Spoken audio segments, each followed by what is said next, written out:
excited to be here today. Very, very excited. I love Shabbat. I look forward all week to Shabbat. And I'm really excited about, some of these things that we're kind of going through right now. I tell you, there's nothing like study and research to kind of get your juices flowing. And what I really love about the study of the Word and the study of various texts that are connected with the Word is just how much you learn. When you think, I think I've got a really good handle on that subject, you start doing some study and some research, and you start looking at all the different perspectives from really solid sources, and you go, wow, I never thought about it that way, and I never thought about it that way. And all of a sudden you find your perspective slowly starting to shift over time in a good way, in a healthy way. I think it's a great thing for us to desire to grow. It's a great thing for us to desire to learn new things, because we don't know everything. We don't know it all. None of us do. I know Stephanie is in shock.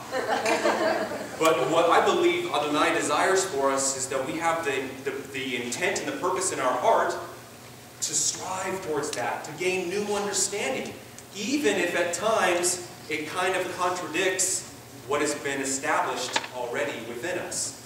And it takes someone bold, someone I believe who is walking spiritually healthy and desiring to grow in the ways and things of the Lord to have that mindset.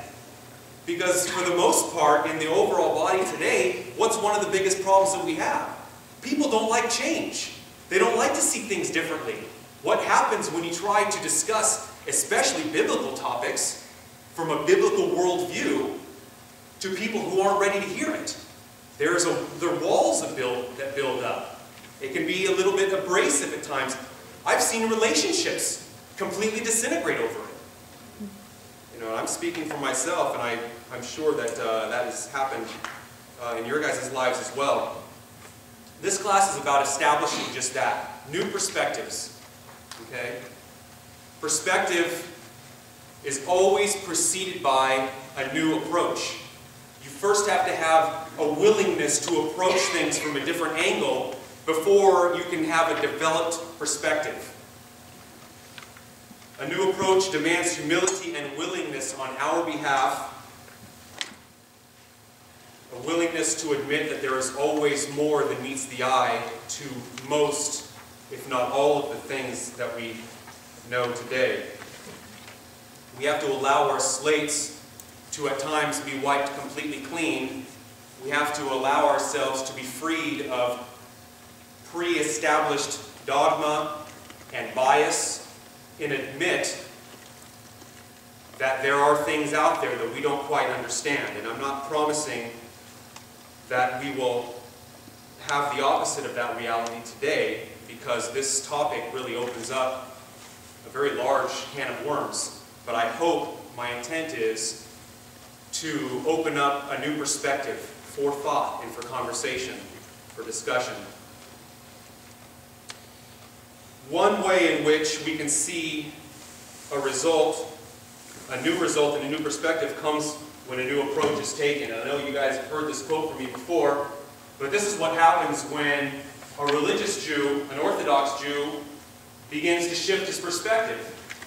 Pinchas Lapid says that Jesus never and nowhere broke the Torah of Moses, nor did he in any way provoke its infringement.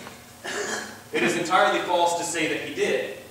In this respect, you must believe me, for I know my Talmud more or less. This Jesus was as faithful to the Torah as I would ever hope to be. But I would suspect that Jesus was more faithful to the Torah than I am, and I am an Orthodox Jew. Amen. Now, Pinchas Lapid doesn't believe that Yeshua is the Messiah. But what I'm trying to point out here is when you at least have the willingness to have a new approach, only then can new perspective take hold in our lives. Where this goes, I don't know, but there are a few bold men within the Israeli Orthodox religious community that have at least begun to allow for a new perspective, or a new approach, which will eventually develop into a new perspective. Over the last couple of classes, we've looked at some very crucial material, what may be to some a totally new and radical way of seeing things. We saw the Torah that in its pure form, its unadulterated form, was considered a thing of beauty. Remember King David? How he rejoiced in the Torah. He considered it beautiful and a light and a joy. Okay? We also saw that over the centuries, what was considered Torah began to shift. Do you remember that? It began to evolve. And all of a sudden, Shimon says that it is, he talks about the Torah in a strange new way. Not in the same way that King David did, but he talked about it as a burden that neither we nor our fathers have been able to bear.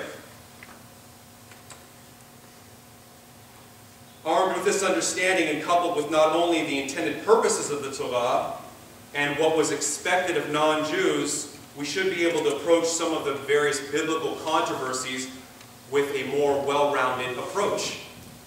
Okay? And new approaches develop slowly over time into new perspectives. And I'll just go back real quick. I don't know if I clarified that, but the reason Shimon made that comment in Acts 15, because the Torah had evolved from David's perspective into this synonymous oral and written traditions. Okay? And all of a sudden this became considered the Torah.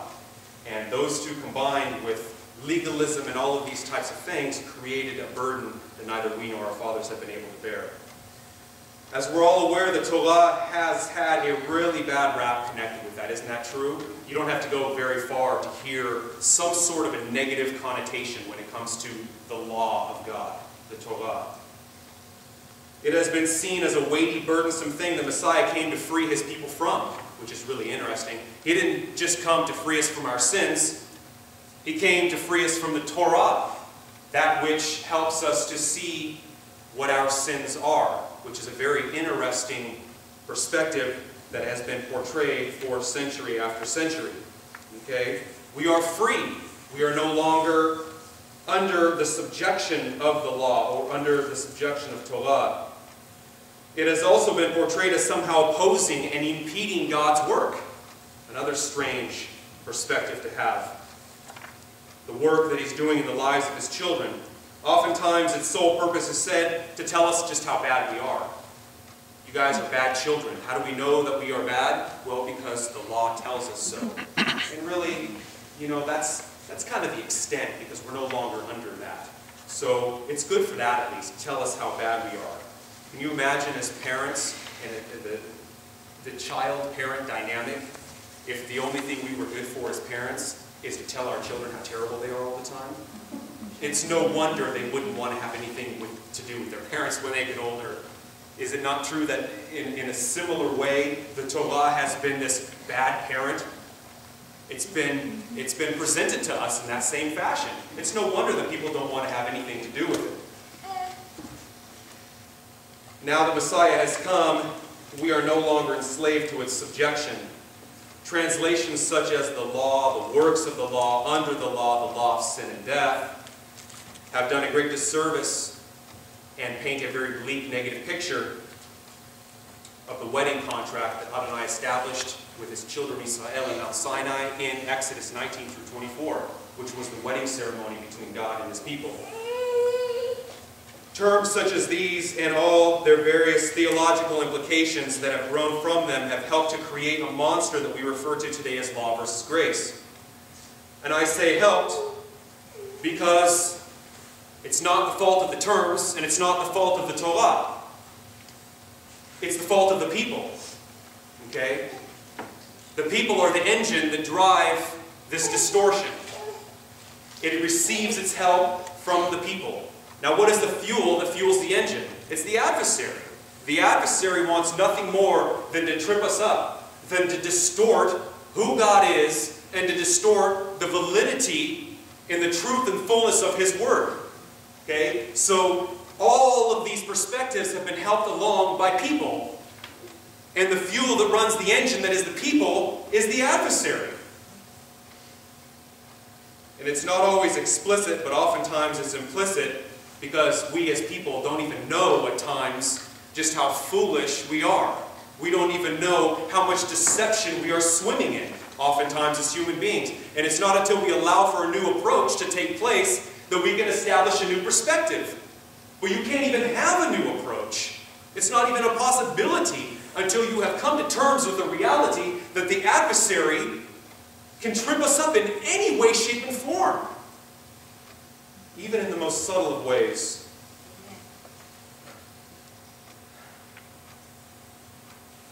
The perspective has pitted apostle versus apostle, Jew versus Jew, doctrine versus doctrine, Christianity and the church between the Jewish people, and it's become a very divisive tool within the body from the late 1st century until this very day, where law versus grace has placed Jew against non-Jew. So what we see today as law or nomos in the Greek, and grace, the theres, and we'll be talking about grace a little bit more towards the end of the class. So the first portion is going to concentrate on this law.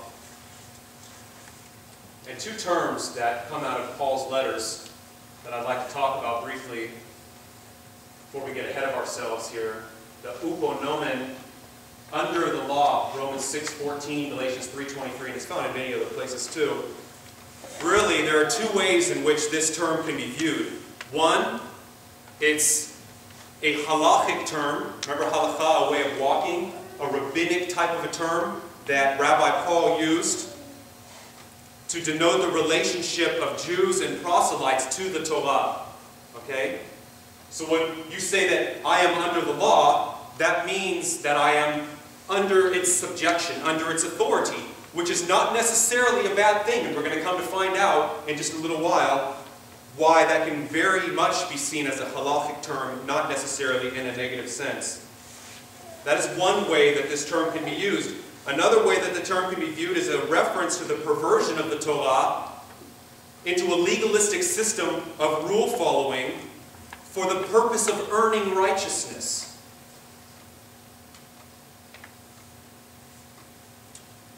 Which one of these two views was applicable depended on the big C word, context. And we'll talk about that in just a little bit here. Erga pneumo, and I apologize again, I am certainly not up to par in the Greek, so I'll do my best to try to say those words. Works of the law. For we maintain that man is justified by faith apart from the works of the law. Romans 3:28, and of course, Shaul uses it in other ways too. It's actually found 8 times in Shaul's letters, and like uponomen, can be viewed in different ways. It's most easily understood as you could directly translate it into deeds of Torah, works of the law. Okay? However, given our understanding of what Torah had developed into in the 1st century, remember, oral and written fused together, inseparable, it is regularly associated with works spawned by the perversion of Torah into legalism. David Stone talks about that quite a bit in his commentary. That's sort of the direction that he's gone in. So let's take a look at the word nomos and all that it can entail.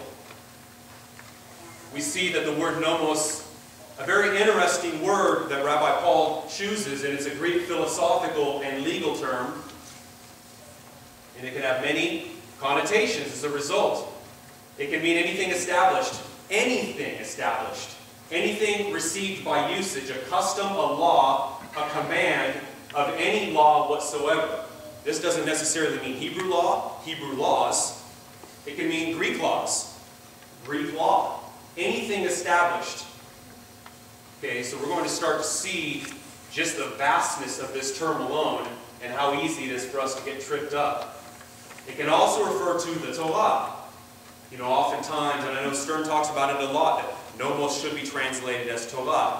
Well, not so quickly, because what you see is that there are many different ways, according to context, that this word can be translated. The Torah referring accurately to its context, either to the volume of the Torah or to its various contents.